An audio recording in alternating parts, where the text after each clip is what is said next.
Monsieur le leader.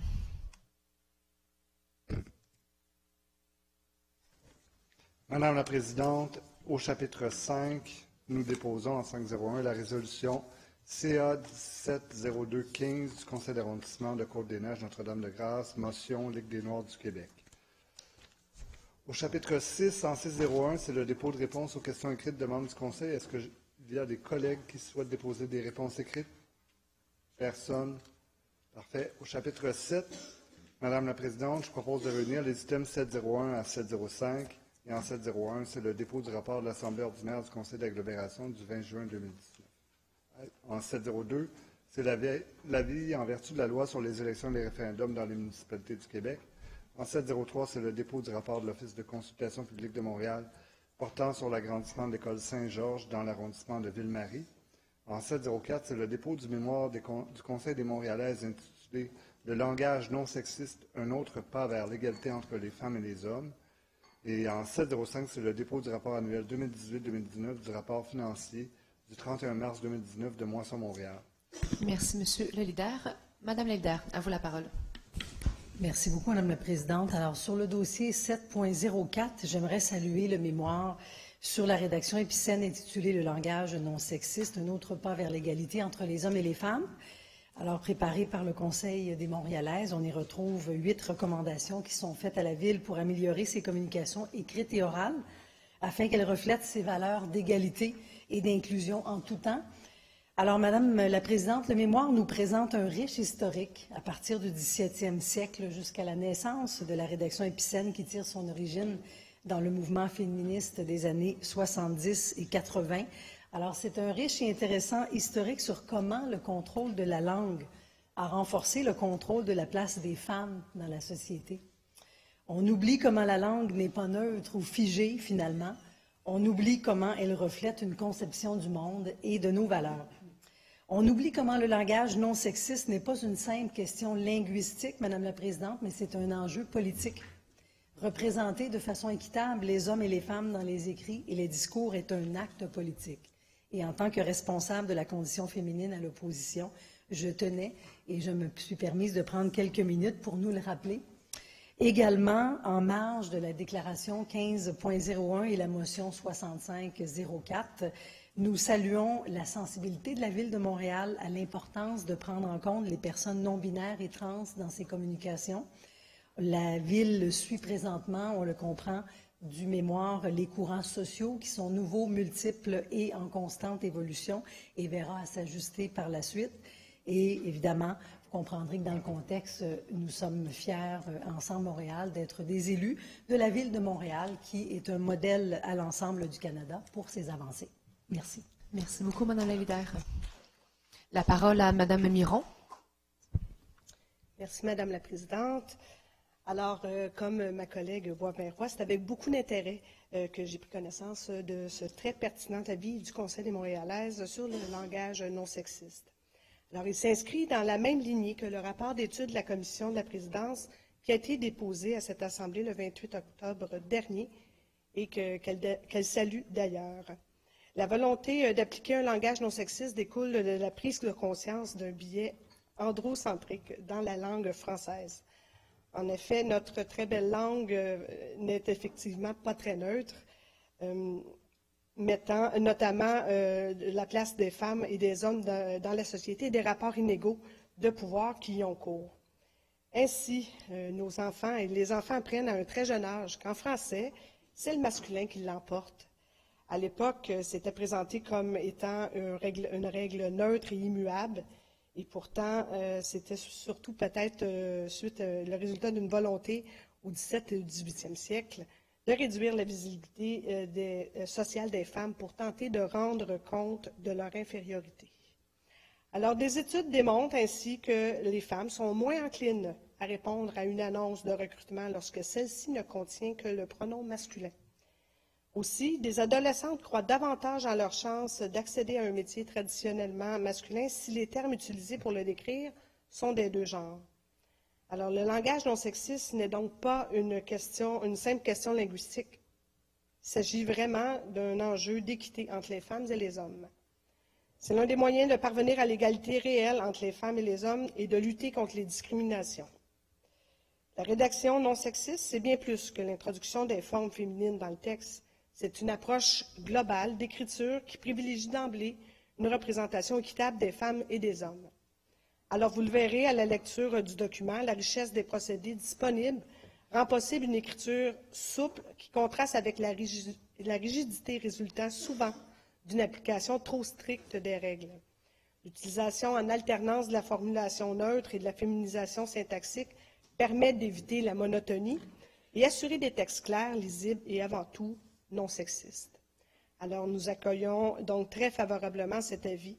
Nous nous assurerons bien sûr du suivi des 8 recommandations. Et je vous invite à le lire attentivement. Vous y découvrirez des trucs simples pour communiquer de façon non sexiste pour le bénéfice de toutes et de tous. Merci encore au Conseil des Montréalaises. Merci beaucoup, Mme Miron.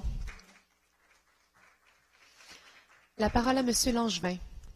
C'est pour le 7.05, dépôt 2018-2019 et du rapport financier au 31 mars 2019 de Moisson Montréal en vertu de la résolution CM 13-11-57. Moisson Montréal, ce sont 5 valeurs qui me sont très chères. Respect, intégrité, équité, entraide, engagement. Elles résonnent parfaitement à travers les actions que cet organisme entreprend depuis 1984 et pour cause, Moisson Montréal est la plus grande banque alimentaire au Canada. Si ces actions permettent de réduire de beaucoup le gaspillage alimentaire, elles permettent surtout d'offrir de la nourriture à ceux et celles qui sont dans le besoin. Car oui, il y a des personnes, il y a des familles, il y a des enfants qui souffrent de sous-alimentation à Montréal au moment où on se parle. N'oublions pas l'étude Signes vitaux des enfants du Grand Montréal, publiée en 2017 par la Fondation du Grand Montréal. Elle rapportait que 11,3 % des ménages montréalais avec enfants sont confrontés à une situation d'insécurité alimentaire modérée ou grave, contre 8 % au Québec et dans le reste du Canada.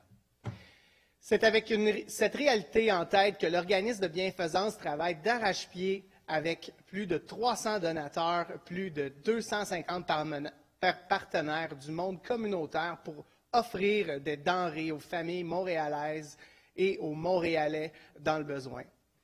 Grâce à leurs efforts continus, près de 150 000 Montréalais, dont 35,8 % d'entre eux sont des enfants, bénéficient du programme d'aide. C'est un bel exemple de solidarité sociale. Dans mon district, on a 3 banques alimentaires qui reçoivent de Moisson Montréal. Et cet exploit n'aurait pas pu se réaliser sans les bénévoles qui se donnent corps et âme à la cause de Moisson Montréal. Pour la période de 2018-2019, ce sont plus de 12 000 bénévoles qui sont venus prêter main forte aux employés de Moisson Montréal. Grâce aux efforts combinés des bénévoles et de ces 54 employés, de ces partenaires de l'appui incommensurable de ces donateurs, Moisson Montréal est un incroyable effet de levier, puisqu'à chaque dollar donné, il est capable de redistribuer pour une valeur de 15 $ de denrées. Autant vous dire que nous pouvons être fiers de soutenir année après année Moisson Montréal. La Ville de Montréal doit continuer de soutenir les partenaires qui s'évertuent à assurer la sécurité alimentaire des Montréalais. Merci, M. Langevin. Alors, tous ces rapports sont déposés. Monsieur le leader. Madame la Présidente, nous en aurons d'autres, car je vais réunir les systèmes 7.6 à 7.10. Et en 7.6, c'est le dépôt du rapport annuel du Centre du Père Sablon. En 7.07, c'est le dépôt des états financiers au 31 mars 2019 de Québec Cinéma. En 7.08, c'est le dépôt des états financiers cumulés au 31 mars de la Fondation du Dr Julien. En 7.09, c'est le dépôt du bilan des activités 2019 et des états financiers non consolidés du Festival Montréal en Lumière. Et en 7.10, c'est le dépôt du bilan des activités 2019 et des états financiers de Nuit Blanche. Monsieur Langevin, à vous la parole.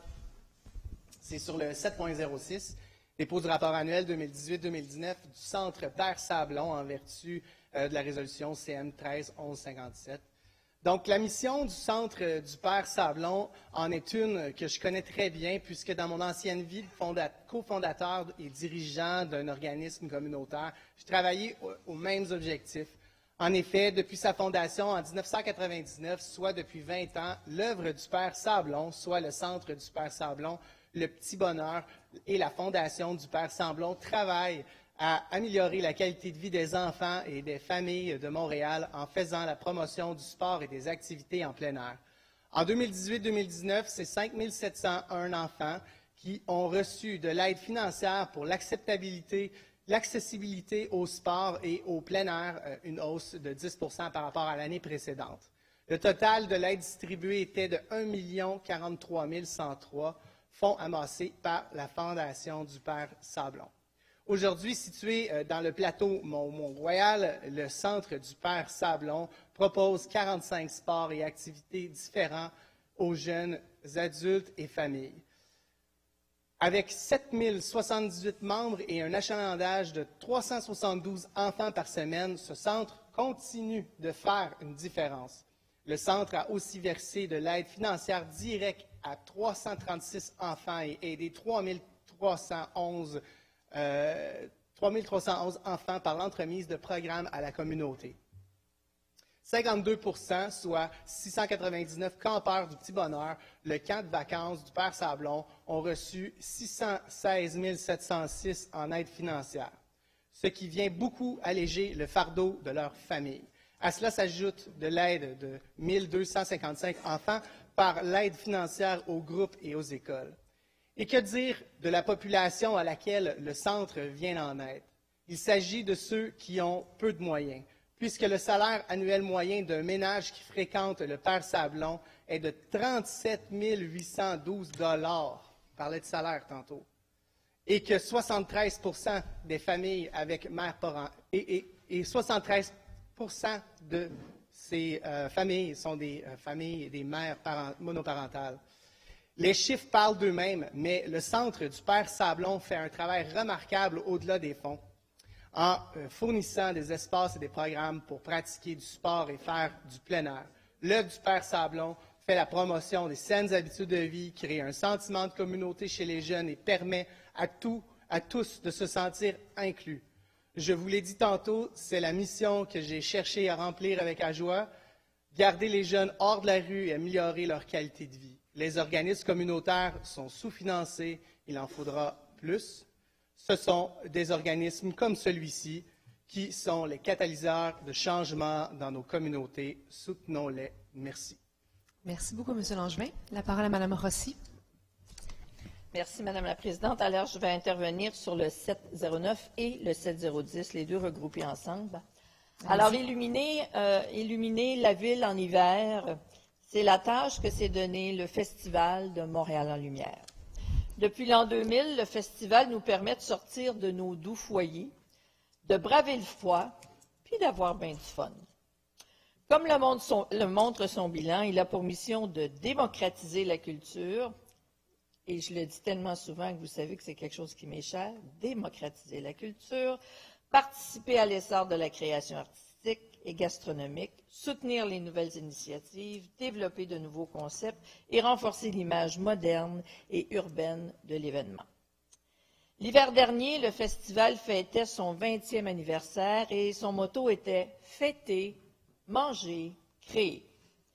La collaboration et le partenariat sont à la base du modèle du festival, qui compte sur sa participation de plus de 70 talents québécois, venant d'un peu partout dans la province, sur plus de 50 commerces de proximité montréalais, 19 partenaires touristiques et près d'une vingtaine de médias pour couvrir l'événement. Ces efforts et cette détermination finissent par porter leurs fruits. Le festival est vu comme un incontournable de la saison hivernale et en 2019, il s'est vu décerner le prix Distinction de la meilleure synergie lors de la remise des prix Distinction 2019 de Tourisme Montréal. Il est impossible de parler de Montréal en lumière sans mentionner notre fameuse Nuit blanche, l'événement phare qui nous fait vibrer au rythme de Montréal toute la nuit. Pour sa 16e édition, la Nuit blanche, c'est 140 partenaires, plus de 200 activités, 140 lieux, 7 arrondissements, 6 parcours thématiques et un métro ouvert toute la nuit. Alors, encore une fois, un grand bravo, c'est un beau bilan. Merci à Montréal en Lumière d'illuminer notre métropole. Nous avons hâte de voir la prochaine édition. Merci beaucoup, Mme Rossi. Alors, ces bilans sont déposés. Monsieur le leader.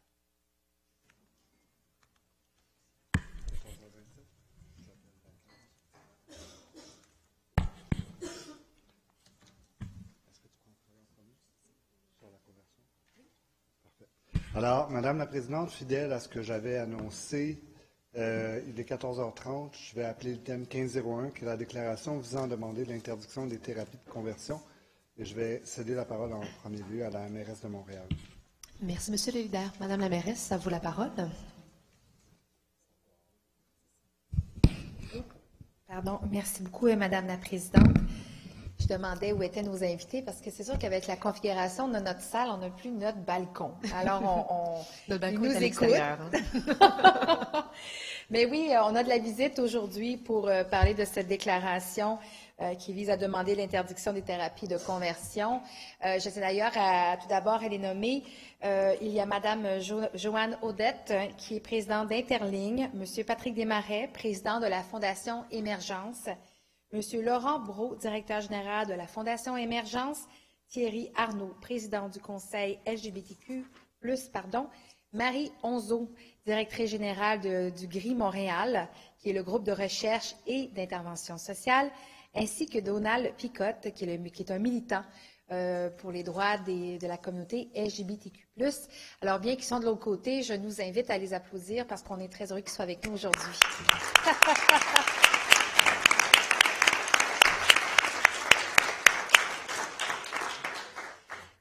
Leur présence est importante parce que cette déclaration, en fait, elle fait suite. On en parle aujourd'hui, mais hier, c'était la grande parade de la fierté. Et comme à chaque année, c'est très, très, très festif.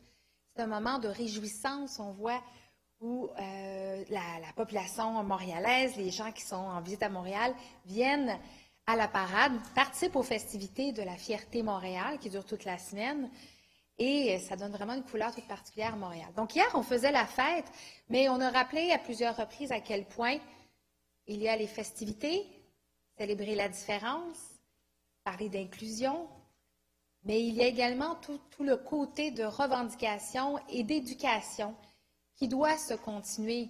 Bien sûr, ça a beaucoup changé à travers les années. D'ailleurs, tous ces groupes, les personnes qui sont avec nous aujourd'hui font partie de fondations et d'organismes communautaires qui ont fait un travail remarquable au fil des années pour sensibiliser les Montréalais et les Montréalaises, mais l'ensemble de la population du Québec et même du Canada et partout à travers le monde, de l'importance d'affirmer le caractère, de célébrer la diversité sexuelle et la question de l'orientation de genre, de réitérer à quel point c'est normal, ce n'est pas un crime.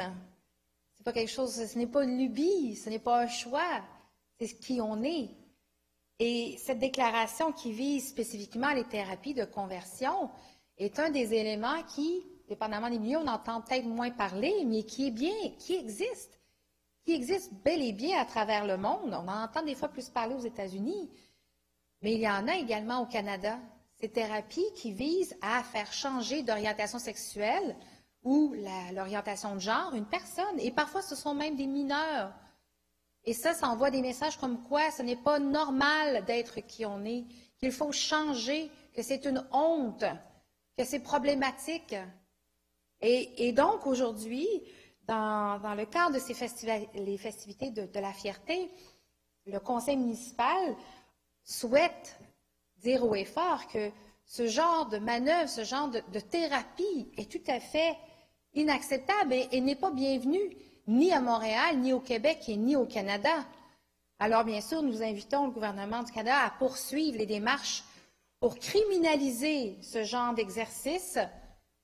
Et nous, comme ville solidaire et inclusive qui célèbre sa diversité et qui en sort tellement gagnante, eh bien, on a bien l'intention de suivre de près de ce dossier et d'être en appui au gouvernement du Canada dans cette démarche.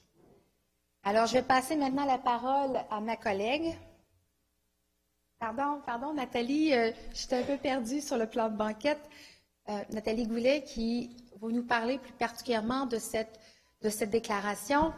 Et je pense que d'une seule et même voix, l'ensemble du conseil municipal va accueillir de façon très, très positive cette déclaration qui, encore une fois, vise à célébrer, mais également revendiquer la diversité sexuelle et celle de genre. Merci beaucoup.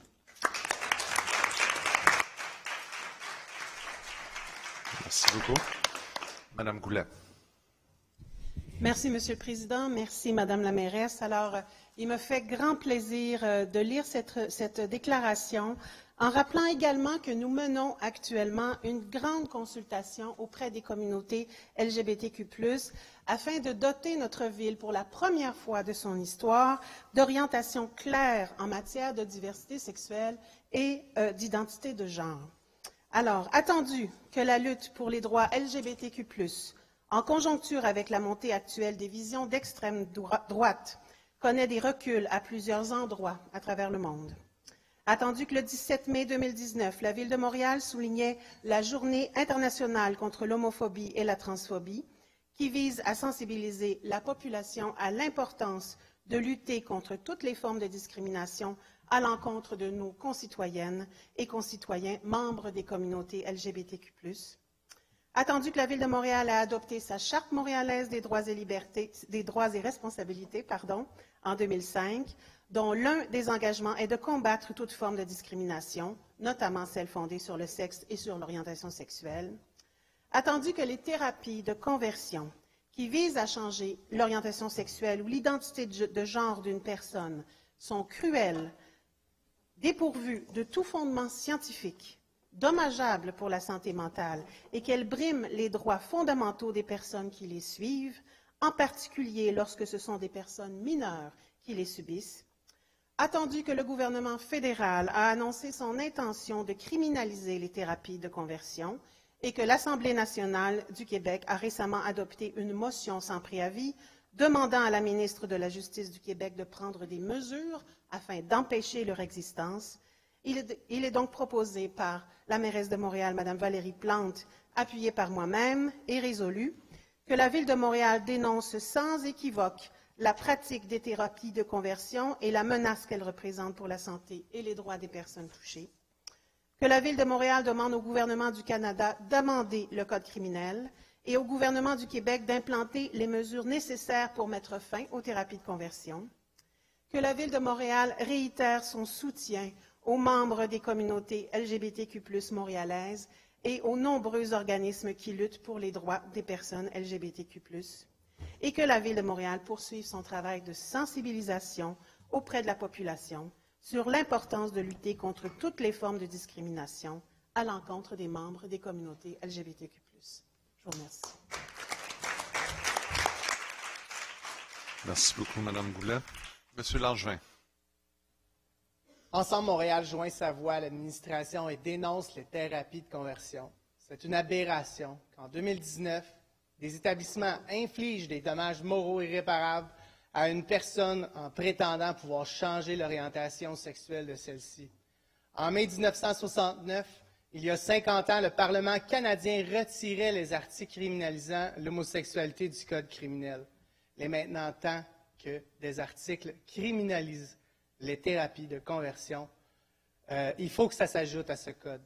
Madame la mairesse le nommait, que ça se passait encore ici à Montréal. C'est pas une blague. Le mois dernier, j'ai reçu un appel d'une maman qui me parlait, qui m'exprimait clairement qu'il y avait une église, qu'il y avait une espèce de regroupement jeunesse je vais dire, under the umbrella of a youth center, a youth program. It was actually conversion programs. J'ai confronté le prêtre, je suis allé, ça n'a pas été simple, on est allé au bout de la chose, ça l'a cessé, mais quand même, il faut toujours être vigilant, il faut toujours être présent, et je pense qu'une loi nous aiderait grandement. Hier, je participais à la parade de la fierté de Montréal, c'est un moment privilégié pour célébrer la diversité sexuelle. Même s'il y a encore beaucoup de chemin à faire en matière d'égalité sexuelle, Montréal est une ville inclusive pour les personnes s'identifiant LGBTQ2+. On peut en être fier. Ensemble Montréal souhaite d'ailleurs renforcer l'importance de la diversité sexuelle en présentant la motion visant à honorer la mémoire de Laurent McCutcheon, dont nous débattrons un peu plus tard aujourd'hui. Finalement, je veux absolument joindre mon nom à cette déclaration. Merci. Merci beaucoup, M. Langevin. Donc, avec l'ajout. Merci beaucoup. Monsieur le leader. Oui, il y avait Manon Barbe qui avait demandé à appuyer la motion aussi, Monsieur le Président. Parfait, on ajoute le nom de Mme Barbe. Merci beaucoup. Donc, la déclaration est adoptée. Procédons à Monsieur le leader. Oui.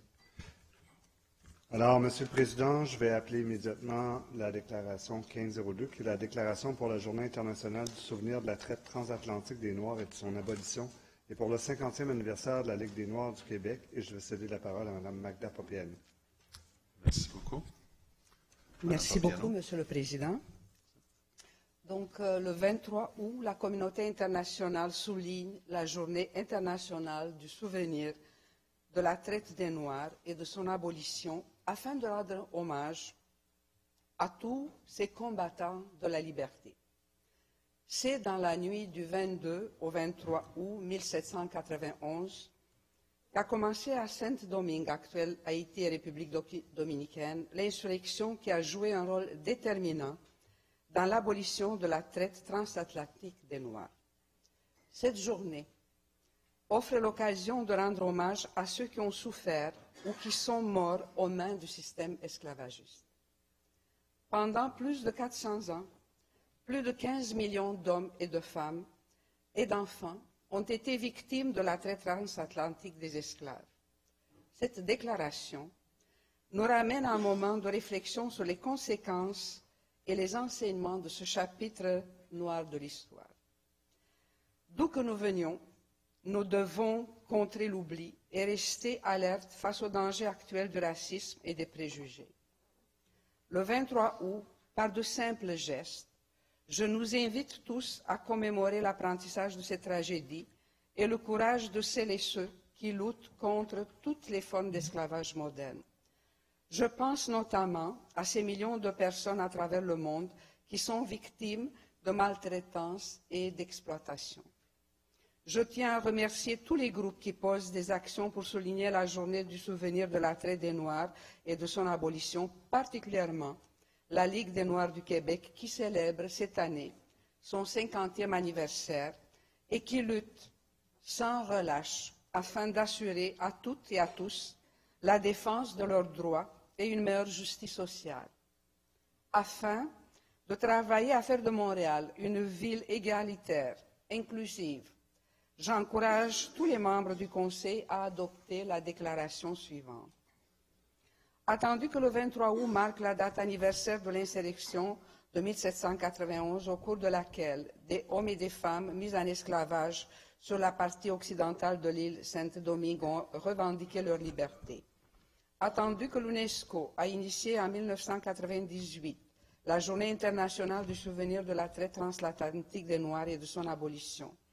Attendu que cette journée constitue à la fois un devoir de mémoire et un appel à lutter contre toutes les formes de servitude, contre le racisme, contre les préjugés, contre les discriminations raciales et contre les injustices sociales. Attendu que l'Assemblée générale des Nations unies a proclamé la décennie internationale des personnes d'ascendance africaine 2015-2024, dans l'espoir d'éradiquer les injustices sociales héritées de la traite négrière et de lutter contre le racisme et les discriminations raciales. Attendu que Montréal s'est engagé à combattre toutes les formes de discrimination en adoptant la Déclaration de Montréal contre la discrimination raciale en 1989, la Déclaration de Montréal pour la diversité culturelle et l'inclusion en 2004 et la Déclaration de Montréal sur le vivre ensemble en 2015. Attendu que depuis 50 ans, Montréal peut compter sur l'apport de la Ligue des Noirs du Québec qui lutte afin d'assurer à tous et à toutes la défense de leurs droits et une meilleure justice sociale. Attendu qu'au cours des 50 dernières années, la Ligue des Noirs du Québec a agi avec passion pour la justice, en faveur des sans-voix, des opprimés, des moins favorisés, des laissés pour compte et des marginaux. Attendu que la Ligue des Noirs du Québec a joué un rôle majeur dans la reconnaissance auprès des différents paliers du gouvernement de la Journée internationale du souvenir de la traite transatlantique des Noirs et de son abolition, il est proposé par Valérie Plante, mairesse de Montréal, et appuyé par Magda Popperno, responsable de la culture et de la diversité montréalaise au sein du comité exécutif, que la Ville de Montréal souligne le 23 août la Journée internationale du souvenir de la traite transatlantique des Noirs et de son abolition, que la Ville de Montréal souligne le 50e anniversaire de la Ligue des Noirs du Québec et reconnaisse le travail accompli au cours de ce demi-siècle en faveur du respect des droits humains et de la justice sociale, que la Ville de Montréal poursuive ses efforts en matière de sensibilisation et de lutte contre le racisme et la discrimination raciale par l'entremise de ces différents programmes politiques et activités. Merci, monsieur. Merci beaucoup. Monsieur Carvel. Monsieur le Président, Ensemble Montréal accueille favorablement cette déclaration. Beaucoup de chemins ont été parcourus face à la lutte à l'égalité des personnes noires. On peut penser à l'abolition de l'esclavagisme noir, la lutte à la ségrégation raciale en éducation, en emploi, au niveau du logement, des transports et des soins de santé. Montréal adoptait la Déclaration de Montréal contre la discrimination raciale en 1989. La Déclaration de Montréal pour la diversité culturelle et l'inclusion en mars 2004 par le Conseil municipal, ainsi que la Charte montréalaise des droits et responsabilités en 2005, afin d'ajouter des outils à son acte contre la discrimination raciale. On sait malheureusement que les déclarations ont une portée restreinte quant à leur application. Elles ne contiennent pas de mécanisme punitif en cas de non-respect. Elles sont donc appliquées seulement sur la base de la bonne volonté des gens qui y sont assujettis. Heureusement, au Canada, la loi constitutionnelle de 1982 et la Charte québécoise des droits et libertés interdisent la discrimination raciale. La Commission des droits de la personne assure le respect de ce droit fondamental. En 2017, la Commission venait d'ailleurs présenter un mémoire sur le profilage racial à la Ville de Montréal. Je vous lis d'ailleurs cet extrait, fort pertinent. La Commission remarque en outre un manque important de cohérence entre les discours publics de la Ville de Montréal et les mesures qu'elle met effectivement en œuvre de concert avec le SPVM et la STM. Plus concrètement, la Commission relève les difficultés marquées qu'elle rencontre aujourd'hui dans le traitement des plaintes de profilage et les procédures judiciaires mettant en cause la Ville de Montréal et plus particulièrement le SPVM. Les réticences que ces institutions ont eues égard à l'application des mesures de redressement proposées par la Commission dans le cadre de dossiers particuliers, principalement les mesures de nature systémique, et ce, malgré la reconnaissance formelle du problème. De même que le manque de collaboration dont elles font preuve dans le traitement de ces dossiers particuliers, ce qui peut être interprété comme un manque d'écoute et de respect envers les victimes de profilage. Fin de citation. La discrimination raciale évolue dans le temps. Elle n'est pas statique. Elle se présente différemment selon l'époque. Elle change de forme. Et de nos jours, elle a pris la couleur du profilage racial. Les instances démocratiques montréalaises et les établissements de services municipaux ne sont pas à l'abri de la discrimination et du profilage racial. Pour preuve, le conseil municipal et les instances décisionnelles de la ville de Montréal comptent peu de personnes de couleur. Ça en dit long. Je souhaiterais poursuivre sur la consultation sur le racisme et la discrimination systémique qui aurait enfin lieu cet automne. Le comité exécutif a donné le mandat à l'OCPM en août 2018 de tenir une consultation publique sur le sujet en vertu du droit d'initiative citoyen. Ensemble Montréal a hâte d'entendre les voix des personnes et groupes qui présenteront leur mémoire. Parallèlement, le recours collectif de la Ligue des Noirs visant à dénoncer le profilage racial du SPVM a reçu l'aval de la Cour supérieure au début du mois. Je trouve dommage que malgré le plan d'action 2018-2021 du SPVM pour prévenir le profilage racial et le plan stratégique 2012-2014, les citoyens doivent judiciariser l'affaire pour que leurs droits soient respectés. Ensemble Montréal suivra évidemment ces dossiers de près et veillera à ce que l'administration adopte les mesures nécessaires pour mettre fin au profilage dans des établissements de services. Je vous quitte sur une citation de Martin Luther King Jr. dans son discours de 1963, « I have a dream. They have come to realize that their freedom is inextricably bound to our freedom. We cannot walk alone. And as we walk, we must make the pledge that we shall always march ahead. We cannot turn back.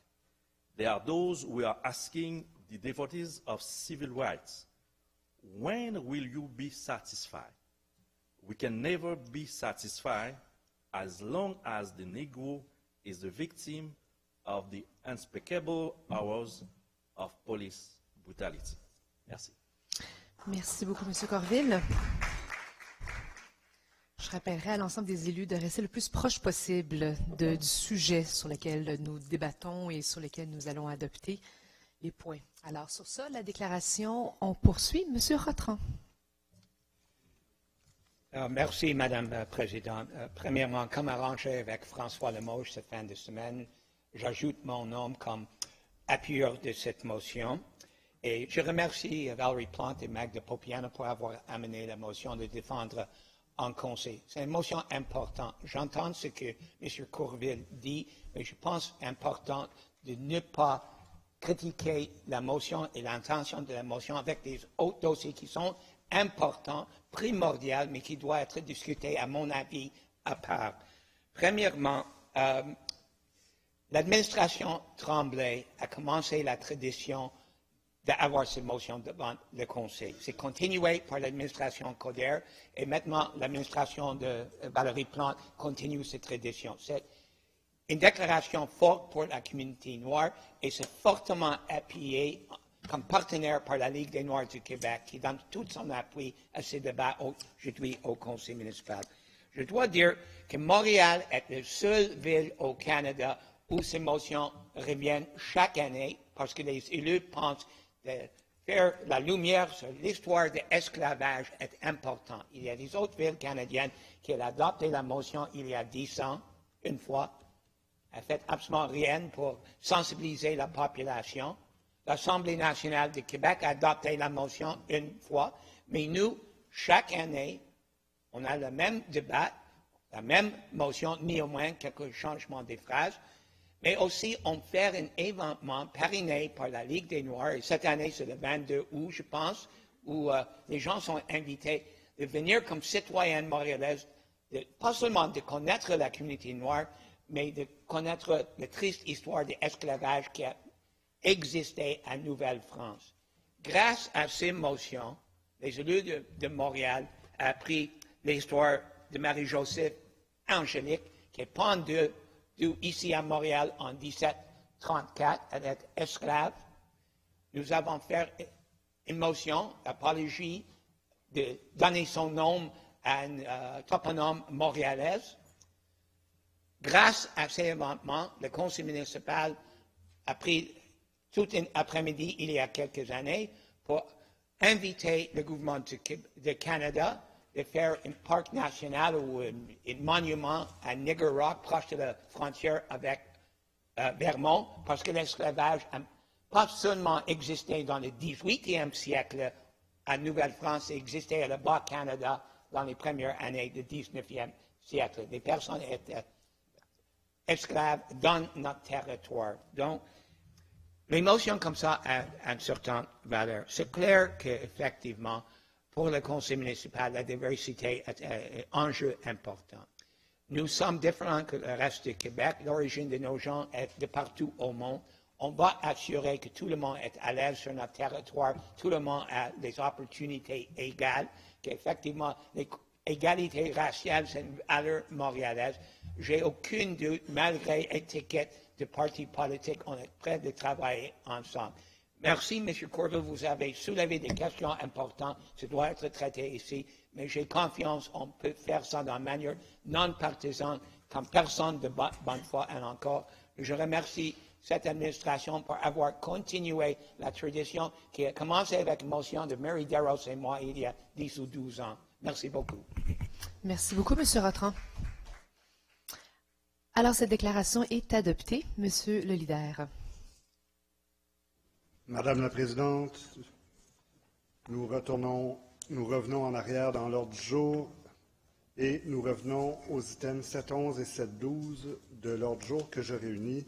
En 7.11, c'est le dépôt du rapport de l'Office de consultation publique de Montréal portant sur le secteur Lachine-Est et en 7.12, le dépôt du rapport de l'Office de consultation publique de Montréal portant sur l'avenir du secteur des faubourgs. Merci, Monsieur le leader. Madame Vodanovic, à vous la parole. Je me lève pour saluer le travail de l'OCPM, une instance pour laquelle je ne cesse de dire j'ai un immense respect pour cette institution démocratique. Le travail qu'ils ont fait pour le développement de la Chine-Est, un travail de consultation en amont, il est vraiment exceptionnel parce qu'ils ont résumé toutes les études qu'on a faites depuis des années, ils les ont résumées et ils ont inclus aussi les ambitions et les souhaits des gens. La parole des gens, elle est là. Et ce qui en ressort le plus, c'est que dans tout ça, il y a un immense engouement, non seulement des Lachinois, mais de la population montréalaise de voir ce projet-là naître. Alors, je salue cette participation citoyenne exemplaire. Il y a eu plus de 600 personnes qui ont participé, plus de 60 mémoires qui ont été déposées. On a écouté les présentations pendant 4 jours.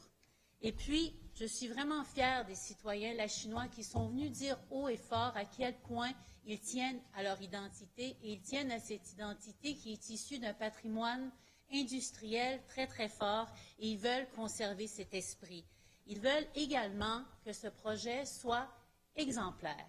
Et d'ailleurs, l'OCPM a fait mention que plusieurs des projets qui ont été à la consultation publique dernièrement, beaucoup de citoyens sont venus dire on veut que les projets s'attaquent au changement climatique. On veut changer notre manière de faire et je pense qu'avec cette administration-là, on va être capable de le faire. Et j'aimerais également saluer et remercier notre administration publique, notre parti, d'avoir cru de faire une consultation publique en amont d'un aussi grand projet. Et c'est une première, c'est 60 hectares. Plusieurs citoyens qui sont venus à la consultation publique ont salué ce geste. Des organismes communautaires, des regroupements citoyens et des citoyens ont dit on a confiance, on a l'impression que cette fois-ci, on va réellement être entendu. Et c'est une des choses dont parle l'OCPM et son rapport, il parle de gouvernance. Comment on va faire pour traduire cette participation citoyenne, non seulement dans une consultation publique qui dure quelques jours, mais tout au long du processus, parce que la Chine, ça va se bâtir sur 10 ans, sur 20 ans. Alors, comment on va créer une gouvernance qui va inclure le regroupement citoyen, les organismes, qui va inclure les urbanistes de l'arrondissement, de la ville-centre, et aussi les urbanistes et les architectes du privé qui travaillent également et qui investissent sur le site. Alors, que va naître de ça? Quelle sorte de PPU va-t-on avoir? Et je pense qu'on partage un peu les mêmes défis et les mêmes ambitions que le site Louvain, qui, lui, a mis en place une gouvernance différente. Alors, c'est à nous maintenant de l'établir à la Chine et nous avons très hâte de voir que va refléter ce PPU.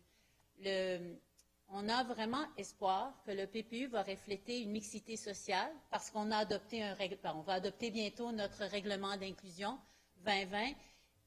Sans ce règlement-là, il n'y aurait pas eu de mixité sociale dans la Chine-Est. Alors, pour ça, je remercie cette administration. Également, l'aménagement va prévoir un centre civique, on va prévoir des écoles, on va faire de notre mieux pour faire un développement à la hauteur du 21e siècle.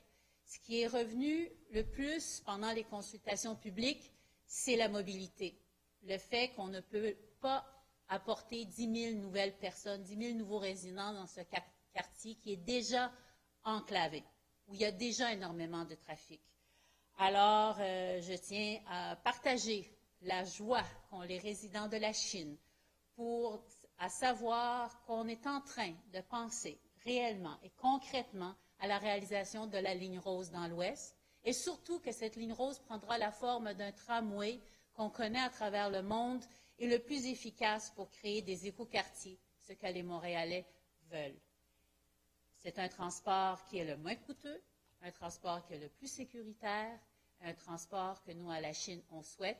Et j'espère qu'ensemble, on va réussir à faire l'écoquartier du 21e siècle avec cette administration. Merci beaucoup. Merci beaucoup, Mme Volanovich. La parole à Mme Moserol. Madame Volanovich, vous m'enlevez les bouts de la bouche. Alors, moi, c'est sur le 7.12, donc le dépôt du rapport de l'OCPM qui portait sur l'avenir du secteur des faubourgs.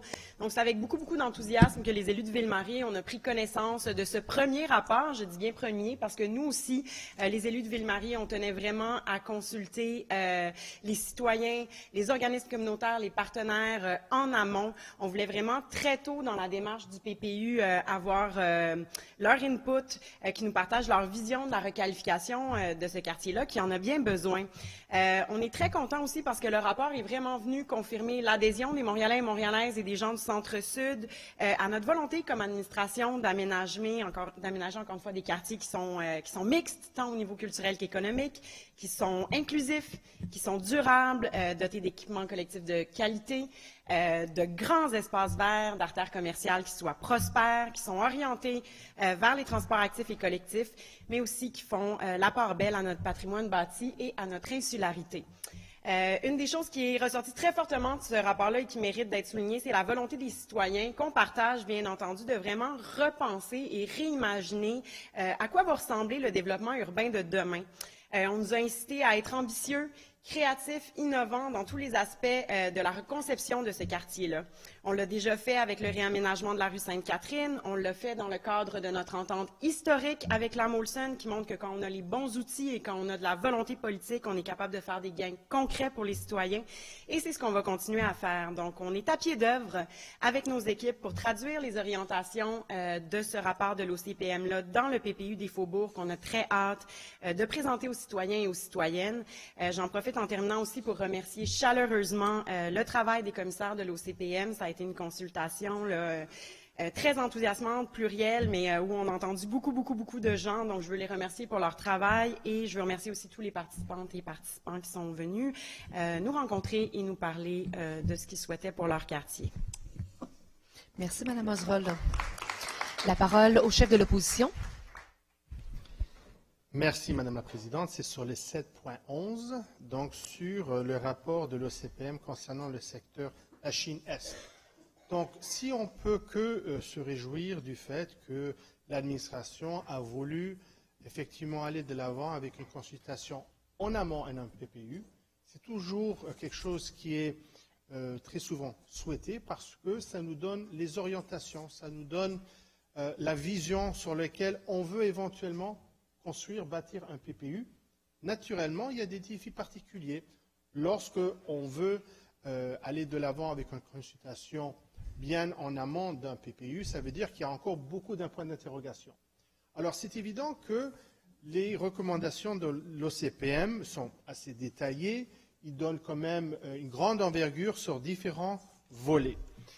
Toutefois, je pense qu'on ne peut pas ignorer certains des commentaires de la part de l'OCPM concernant le temps à laquelle elle a décidé, la Ville de Montréal, d'aller de l'avant avec cette consultation. Donc, elle privilégie toujours, évidemment, une consultation en amont en PPU. On est tous d'accord là-dessus. Mais je pense qu'on ne peut pas ignorer, et c'est dans la lettre notamment de Mme Olivier qui le soulève, c'est également dans les constats à la fin du rapport de l'OCPM en tant que tel, où il est écrit il faut également, et je cite, c'est la page 2 de la lettre, le troisième paragraphe, il faut également mentionner que plusieurs événements ayant des impacts sur la requalification du secteur ont eu lieu en même temps que la consultation publique. un permis de construction pour une partie du secteur a été octroyé. Des annonces d'entente avec des partenaires institutionnels ainsi que des amendements réglementaires ont été faits avant la phase d'expression des opinions de la présente consultation. Bien que, et je poursuis au prochain paragraphe, bien que l'Office croit fermement qu'il est souhaitable que des exercices en amont précèdent la préparation d'un PPU, il faut néanmoins déplorer que des éléments aussi importants n'aient pas été soumis à la réflexion collective qui aurait pu être plus concrète et plus constructive. Fin de citation. On comprend, il y a des défis. On ne peut pas toujours savoir qu'est-ce qui va arriver avant un PPU, mais naturellement, c'est quelque chose sur lequel l'OCPM est préoccupé à cet égard-là. On pourrait également penser que peut-être, c'est un élément particulier, ponctuel, mais c'est revenu dans les constats du rapport. Donc à la page 59 du rapport, où ils parlaient notamment de l'annonce concernant le tramway de l'Ouest, donc du centre-ville à Lachey, qui est comme étant quelque chose de potentiel. Mais ils réitèrent comme quoi il n'en demeure pas moins que la majorité de ces informations n'étaient pas disponibles. La Commission également, elle a pris le temps de déplorer que certains documents n'avaient pas été soumis pour la consultation, notamment des avis du Conseil du patrimoine du comité Jacques Vigée formulés le 14 mars 2014, ainsi que des avis du CCU. Encore une fois, des termes assez forts. Le rapport dit, et je cite, « La Commission déplore que des documents n'aient pas été disponibles selon les règles habituelles de l'OCPM. » Félicitations. Tout cela pour en venir au point comme quoi, sur cette même page, l'OCPM aborde la question qu'il faut, afin de préserver la crédibilité du processus consultatif et d'éviter des perturbations dans la discussion collective, il y aurait lieu de faire une large réflexion sur la conciliation du processus de consultation et des gestes administratifs. Fin de citation. Ce qu'on peut tirer comme leçon de la part de l'OCPM, c'est que oui, il faut aller de l'avant avec des consultations en amont. Oui, c'est vrai, on ne peut pas toujours avoir toute l'information, mais il faut s'assurer, il faut avoir peut-être une plus grande rigueur pour s'assurer que autant d'informations qui sont disponibles pour les participants afin de préserver la crédibilité. Il faut éviter de faire en sorte qu'on peut accuser une administration d'instrumentaliser l'OCPM. Ce n'est pas la première fois que l'OCPM utilise du langage assez fort. On l'a vu également avec la situation de Camélia Oud. Donc moi je pense que c'est un autre avertissement de la part de l'OCPM. Cela n'enlève aucunement le travail qui a été fait pour l'OCPM sur cette consultation, ni la volonté de l'administration à long terme. Mais je pense qu'on doit en tirer note. Je vous remercie. Merci, Monsieur le chef de l'opposition. Madame la leader de l'opposition. Merci, Madame la Présidente. Alors, je vais prendre la balle au bond sur les commentaires de notre collègue, Madame Mazerol, relativement au dossier 7.12 et les enjeux qui touchent le secteur des faubourgs. Alors, elle a terminé en nous parlant du travail colossal. En fait, c'est mon mot, c'est pas tout à fait ce que vous avez dit, mais c'est ce que vous vouliez dire, le travail colossal de l'OCPM dans ce dossier. On remarque, entre autres, au niveau de l'étude du contexte, que l'OCPM a révisé 11 rapports déjà publiés par elle-même par rapport au secteur du faubourg. Donc, on pense comme élément d'analyse et de contexte celui du projet Le Bourbon en 2017, la stratégie centre-ville en 2017, le projet immobilier du Carré des Arts en 2015, le projet de transformation du marché Saint-Jacques en 2013, le PPU du quartier des spectacles, pôle du quartier latin en 2013, le cadre de révision des hauteurs et densités du centre-ville en 2012, le PPU du quartier Sainte-Marie, PPU en 2011, le projet de développement de la maison de Radio-Canada en 2009, l'ancienne gare hôtel Vigée en 2008, le centre hospitalier de l'Université de Montréal, le CHUM en 2007 et enfin les portes Sainte-Marie en 2004.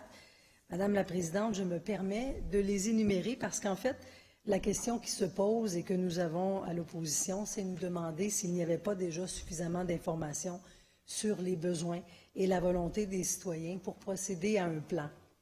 Est-ce que c'était nécessaire finalement de dépenser des fonds publics pour une 12e consultation dans le secteur? Si on reprend une citation de l'OCPM dans le rapport, elle nous dit « Non seulement les participants ont remis de l'avant les objectifs et les orientations qu'ils ont maintes fois formulés au cours des 15 dernières années, mais leurs attentes sont claires, documentées et bien définies.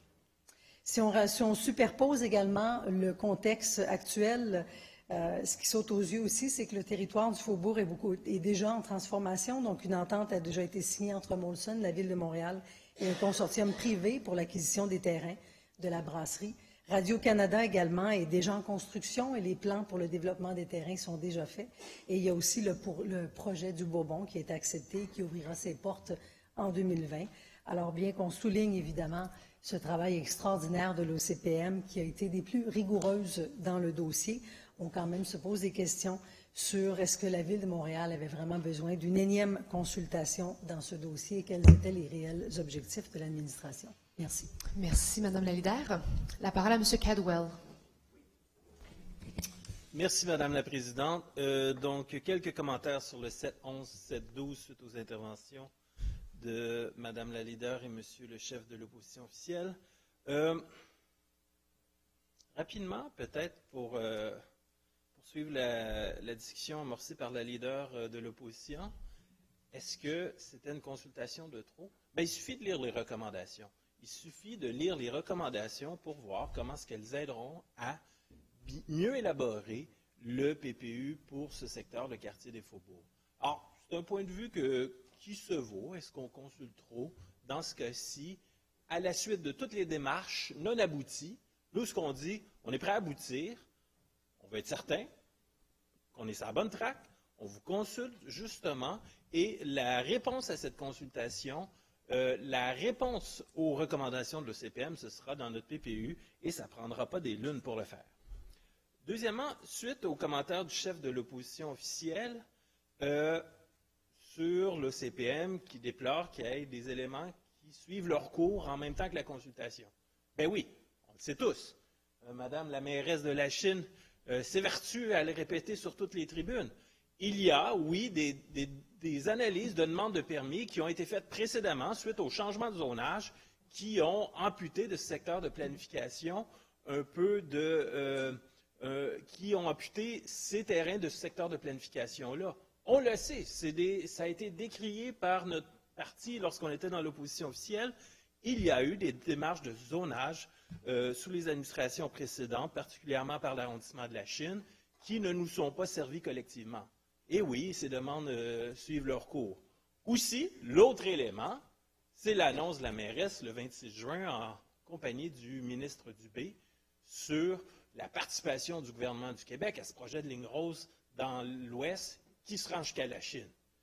Ben oui, on n'arrêtera pas. Tout comme pour le secteur, le quartier des Faubourgs, on ne perdra pas l'agilité nécessaire pour faire une entente avec Molson sur le développement de ces terrains. Ça fait partie de notre façon de fonctionner. On est agile, on saisit les opportunités, on avance sans reculer. Les citoyens ont bien compris le message dans les deux cas. Merci de leur participation à l'OCPM. On va de l'avant. Merci, M. Cadwell. Donc, ces rapports sont déposés. Monsieur le leader. Madame la Présidente, excusez-moi, le micro est très sensible. On a un nouveau micro. D'ailleurs, je souligne qu'il en faudrait un petit peu plus long. Je pense qu'on l'avait déjà pris en note. Oui. Alors, au chapitre 8, en 8.01, je dépose le rapport et les recommandations de la Commission de la présidence du Conseil intitulé « Période de questions du public au Conseil municipal ». Et comme, si vous le voulez bien, Madame la Présidente, je vais en faire le rapport puisque vous présidez la séance. Oui, allez-y. Alors, Madame la Présidente, Madame la mairesse, membres du comité exécutif, chers collègues, j'ai l'honneur aujourd'hui de déposer au nom de la Commission de la présidence du Conseil le rapport de la consultation publique menée ce printemps sur la période de questions du public au Conseil municipal. La Commission s'est penchée sur cet enjeu à son initiative avec l'objectif d'identifier des pistes de solutions pour actualiser et moderniser cet élément clé de notre démocratie. Dans le cadre de ces travaux, la Commission a bénéficié du soutien du Bureau de la présidence, du Conseil et des 3 conseils consultatifs pour l'organisation d'une consultation publique itinérante.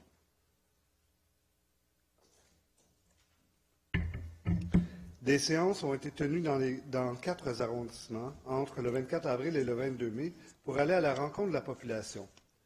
Les personnes étaient invitées à s'exprimer de façon plus ou moins formelle pour rendre l'exercice de consultation le plus inclusif et créatif possible.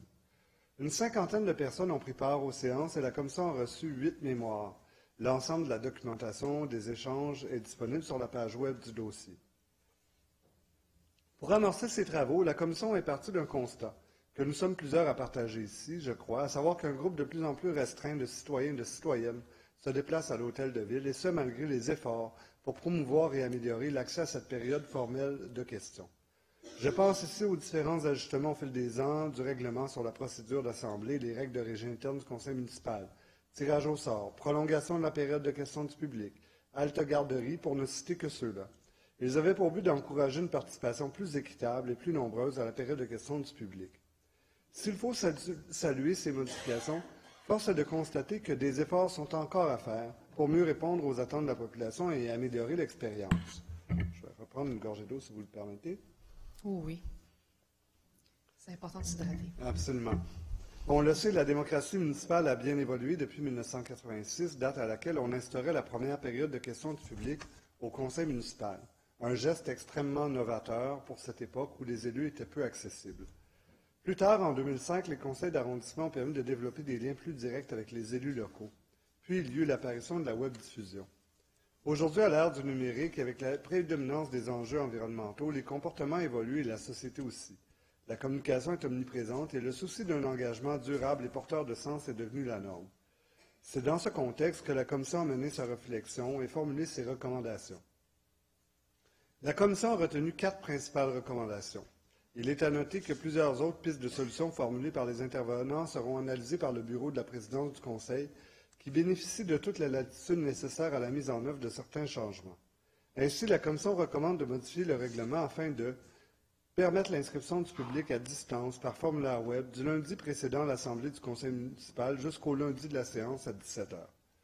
De développer un service numérique adéquat afin d'offrir le service au public qui ne souhaite ou ne peut se déplacer pour la période de questions, en recevant en amont les inscriptions et les sujets. 3. D'ajuster le processus d'inscription afin de refléter l'ajout du volet de la participation numérique et compiler l'ensemble des données à des fins de statistiques. Et 4. De réserver un bloc de 30 minutes pour lire et répondre aux questions transmises de façon numérique à la suite de la période de questions d'1 heure habituellement réservée aux personnes présentes sur place le lundi soir. Ces recommandations, nous l'espérons, permettront de donner un nouvel élan à la période de questions du public en misant sur une participation plus agile, moins formelle. Une participation que nous souhaitons plurielle, équitable, selon les principes du développement durable.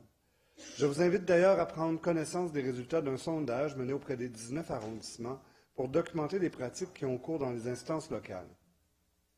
Cet exercice nous a permis d'identifier celles qui ont fait leurs preuves ou qui nous ont semblé prometteuses. Le rapport de ce sondage est annexé aux recommandations et au rapport déposé aujourd'hui. Nous croyons finalement que l'enjeu de la participation dans le contexte décrit plus haut impose une réflexion approfondie. C'est pourquoi la Commission, à la suite de cette consultation et avec l'opportunité de la réouverture de l'Hôtel de Ville en 2022, souhaite que le comité exécutif, par sa responsable des dossiers de démocratie, explore de transformer la période de questions du public en véritable forum citoyen numérique. Je termine en saluant l'ensemble des personnes, groupes et organismes qui ont pris part à cette consultation pour enrichir la discussion et proposer des pistes d'amélioration. Je tiens aussi à souligner le travail de mes collègues membres de la Commission sous la présidence de Mme Cathy Mohan, sous votre présidence, Madame la Présidente, et de souligner la présence et la contribution de mon collègue vice-président, M. Starling Downey, et des membres, Mme André Hainaut, M. Norman Marinacci, M. Peter McQueen, Mme Suzy Miron, Mme Sue Montgomery, Mme Chantal Rossi, M. Aref Salem et Mme Lise Zarak. Merci de votre attention. Merci beaucoup, M. le leader. Alors, sur ce point, M. Rotrand, à vous la parole. Merci. J'aimerais remercier la Commission pour ces réunions itinérantes, incluant une à Côte-des-Neiges, où les citoyens de mon quartier ont assisté. Si j'ai bien compris, effectivement, vous faites 4 propositions majeures, mais le cours de vos propositions, celle qui est le plus importante, est de raccourcir la période de questions des citoyens de 90 minutes à 60, mais d'ajouter 30 minutes pour répondre aux courriels reçus, les questions reçues par courriel. Ça, je comprends ce qui est proposé. J'étais ici avant qu'il y ait une période de questions au Conseil. Et j'ai fait campagne en 1982-86 et j'ai fait insérer dans le programme de le Rassemblement citoyen de Montréal qu'on va créer une période de questions. On l'a fait immédiatement après l'élection de 1986 où Jean Doré est élu maire de Montréal parce qu'on a pensé important de donner aux citoyens un forum direct pour faire un échange visage à visage avec leurs élus. On était le premier grand conseil au Canada de faire ça. Maintenant, c'est normal. C'est la loi au Québec. Toute ville a une période de questions orales pour les citoyens. Ça n'existe pas dans la majorité des autres grandes villes canadiennes, mais c'est devenu une partie structurante de l'infrastructure démocratique de la ville de Montréal d'avoir une période de questions orales pour les citoyens. Madame la Présidente, il y a un article dans le règlement qui permet les gens de poser des questions écrites. Ce n'est pas bien connu. Il y a 3 ou 4 questions écrites des citoyens les derniers 35 ans. Donc, j'imagine ce que vous proposez est que la ville va faire une grande campagne pour sensibiliser les gens. Ils peuvent aller sur le site web de la ville ou un autre format pour nous envoyer des questions. Mais ça va changer la dynamique. C'est vrai ce que vous dites, que dans l'an 2019, il y a tout moyen de chercher l'information. L'Internet est très efficace. Il y a des autres façons d'avoir accès aux élus. Tout ça est vrai. Mais en réalité, ça change complètement des dynamiques démocratiques entre un élu et un citoyen. Quand le citoyen n'est pas d'accord, il veut venir aux périodes de questions pour dire qu'il n'est pas d'accord.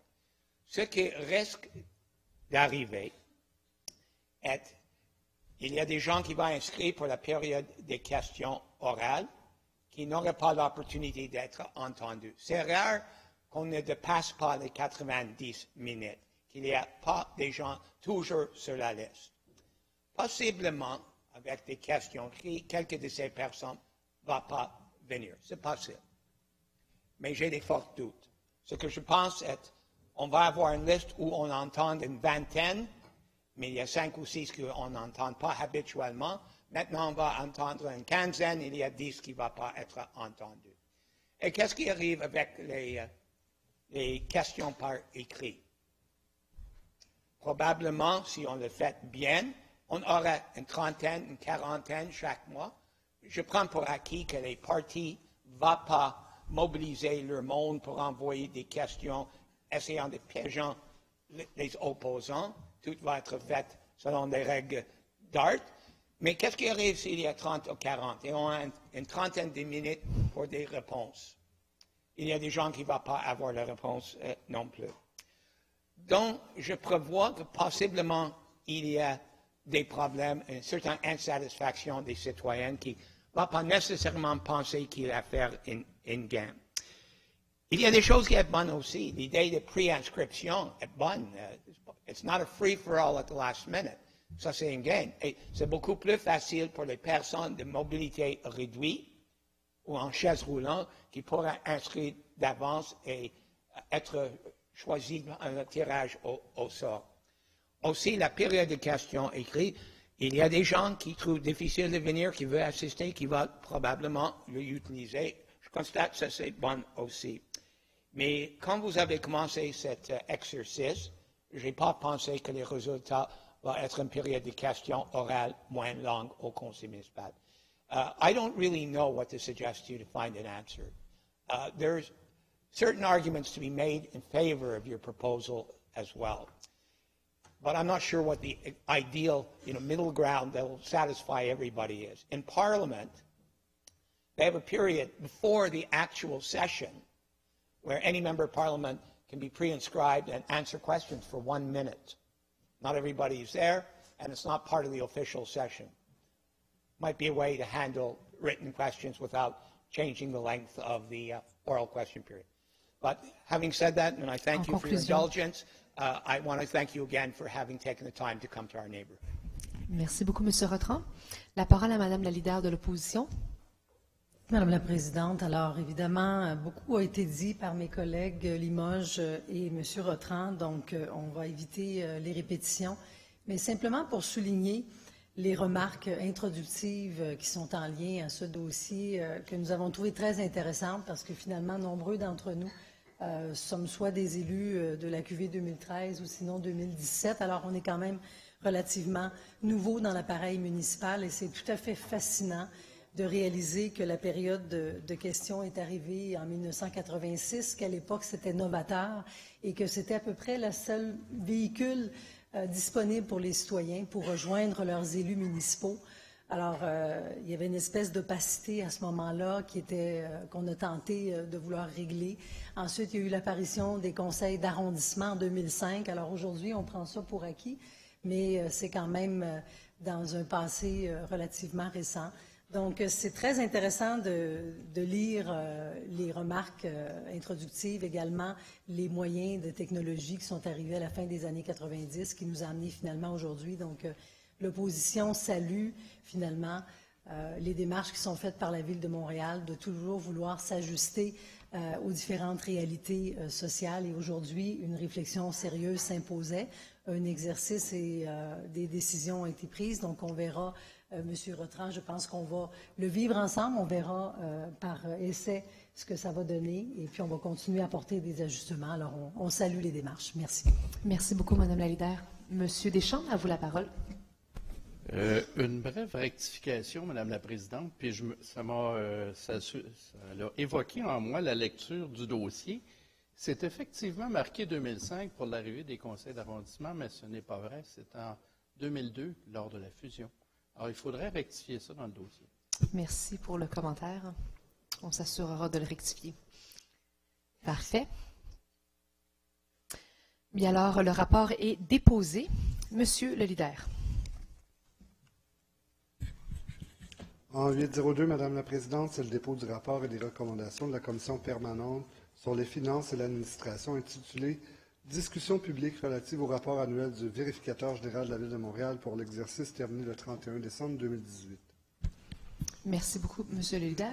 Monsieur Deschamps, à vous la parole. Merci, Madame la Présidente. Alors, aujourd'hui, j'ai l'honneur, naturellement, de déposer le rapport produit au terme de l'étude publique du rapport du vérificateur général pour l'exercice terminé le 31 décembre 2018. Donc, comme vous le savez, la vérificatrice générale de la Ville de Montréal dépose à chaque année son rapport au conseil municipal et au conseil d'agglomération. Et la Commission des finances et de l'administration étudie en assemblée publique ce rapport dépose ses recommandations à l'administration. Alors, tel que vous avez pu en prendre connaissance le 17 juin dernier, en plus des audits d'état financier, de la conformité aux lois et règlements et du suivi des recommandations du BVG, 9 missions d'audit d'optimisation des ressources et des technologies de l'information ont été initiées par le Bureau du vérificateur général en 2018. La Commission a étudié publiquement le rapport de même qu'en séance de travail. Et les commissaires appuient l'ensemble des recommandations contenues dans le rapport 2018 de la vérificatrice générale. La Commission soumet donc aujourd'hui au Conseil municipal ses recommandations et invite l'administration à y donner suite. Je tiens à souligner le travail des commissaires que je vais nommer, M. Bourrel, M. De Souza, Mme Christensen, M. Gay, Mme Marie-André Mauger, M. Pierre Lessard-Blais, Mme Sophie Moserol, M. McQueen, M. Philippe Tomlinson, Mme Christina Smith et M. Alain Vaillancourt, et à remercier le personnel du Bureau du vérificateur général pour son soutien durant nos travaux. Alors, je vous invite à prendre connaissance de ce rapport, si ce n'est pas déjà fait, et vous remercie de votre attention. Merci beaucoup, M. Deschamps. Alors, ce rapport est déposé également. Monsieur le leader. Madame la Présidente, un dernier rapport en 803, c'est le dépôt des commentaires et recommandations de la Commission permanente sur l'inspecteur général faisant suite au rapport de décision de l'inspectrice générale portant sur la résiliation de 2 contrats visant des services de déneigement des chaussées et trottoirs. Merci, Monsieur le leader. Madame Barbe, à vous la parole. Oui, merci beaucoup, Madame la Présidente. Alors, on se rappellera que le 17 juin dernier, le Bureau de l'inspecteur général, le BIG, a rendu public un rapport portant sur la résiliation de 2 contrats visant des services de déneigement des chaussées et trottoirs. Ce rapport faisait suite à une dénonciation à l'effet que l'entreprise Transport Rosemont Inc. mettait en œuvre un stratagème afin de faire augmenter considérablement sa rémunération dans le cadre de l'exécution de contrats de déneigement qui lui avaient été octroyés dans l'arrondissement de Villeray-Saint-Michel, Parc Extension. Le BIG a procédé, entre autres, à l'analyse des photos de l'ensemble des 514 chargements effectués par l'entreprise au cours d'une opération de chargement de neige l'hiver dernier. Cette analyse a démontré que plus de la moitié des chargements effectués par l'entreprise dans 2 secteurs de l'arrondissement étaient remplis à 50 % ou moins. Le BIG a donc jugé qu'il y avait eu de la part de l'entreprise un non-respect des exigences de l'appel d'offres et a émis l'avis que la gravité des manquements constatés justifiait la résiliation du contrat. Je vous invite, si vous ne l'avez pas déjà fait, à lire le rapport du BIG dans ce dossier et vous comprendrez sans doute pourquoi l'inspectrice générale a procédé à la résiliation. Après avoir rencontré les représentants du BIG, les membres de la commission ont pu aussi prendre connaissance des documents transmis par Transport Rosemont à la Ville de Montréal. Pour nous, membres de la commission, la décision de résilier les 2 contrats s'imposait et la commission a recommandé à l'administration de ne pas renverser la décision du BIG. De même, nous avons fait nôtre la recommandation du BIG à l'effet d'inscrire Transport Rosemont au registre des personnes inadmissibles de la Ville de Montréal pour 5 ans. Enfin, nous avons jugé nécessaire de faire 2 recommandations à l'intention du service de la concertation des arrondissements, soit de mettre en place un système de vigie faisant appel aux technologies de pointe et visant à prévenir tout stratagème et à garantir que les sommes versées aux entrepreneurs reflètent le résultat de leurs travaux et d'évaluer les gestes possibles pour favoriser une plus grande responsabilisation du personnel des entrepreneurs et des employés municipaux affectés aux opérations de transport et de chargement de la neige. Permettez-moi de remercier mes collègues membres de la commission qui ont participé à l'étude de ce rapport du BIG, les vice-présidentes Patricia Latanzio et Marie-André Mauger, ainsi que les membres Christian Arsenault, Nathalie Pierre-Antoine, Robert Samouszowski, Yves Sarrault et Alain Vaillancourt. Je remercie également Maître Brigitte Bishop, inspectrice générale, et M. Michel Forget, inspecteur général adjoint, pour leur collaboration aux travaux de la commission ainsi que le personnel du greffe pour son soutien, avec un remerciement tout particulier à M. Pierre G. Laporte pour son excellent dernier rapport pour la commission du BIG, puisque M. Laporte a quitté ses fonctions la semaine dernière pour une retraite bien méritée. Alors j'invite enfin le comité exécutif à donner à nos recommandations les suites appropriées. Merci. Merci beaucoup, Mme Barbe. Donc, ce rapport est déposé également.